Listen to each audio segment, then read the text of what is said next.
just want to thank you for everyone here, Lord, in this church, Lord. I just pray that you just touch me, God, and you just work through me, Lord. And you just help me get my message across, Lord, and you just open everyone's ears, Lord. That today, Lord, you just bless us, and we would learn to be more extraordinary through you and for you, Father. Amen. Extraordinary.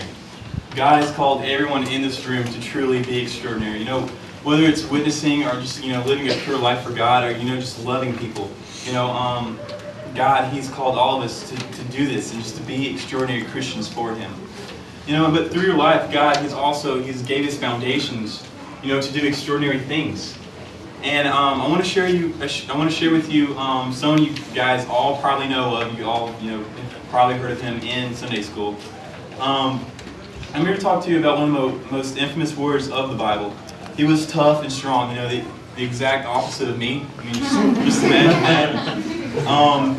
But, God gave him a calling, and He gave him an extraordinary gifts and abilities. And his name's Samson, and you guys all know him. But from the very beginning, God set Samson aside to do extraordinary things. Judges 13:5 says, Samson, set apart from God from birth, will begin deliverance from Israel from the hands of the Philistines. From the very beginning, he was, set apart, and his calling was to set his people free. And the Israelites, they were supposed to be a pure nation. And in Numbers 6, it shows a lot of the laws that the Lord told Moses. They weren't allowed to cut their hair because it showed true dedication to God. And they weren't allowed to touch a dead body or be around any of that. And when Samson, when he first started his revenge on the Philistines, the Israelites, they were actually really in shock. I mean, it's pretty hilarious because they got this big, strong guy up there. Vin Diesel, he's just big and he's hardcore and he's just the man.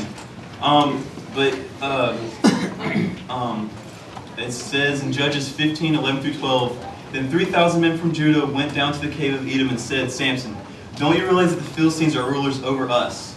And what have you done? He answered, I merely did to them what they did to me. And, we see that a lot. We see that in the churches and we see that in school. There are kids with hearts that are truly wanting to be extraordinary for God, but they don't have the support from the house and they don't have support from their friends. And it's a sad story. But later, they tied him up and they took him to the Philistines. The Spirit of the Lord came upon him and he picked up a donkey's jawbone, and he killed 1,000 men. And that's pretty brutal. It seemed from then that, Samson, he had it going on. He was a strong guy, he was tough. But he ran into sin. He let sin captivate him and he let him take him over. He was pretty much bound by sin.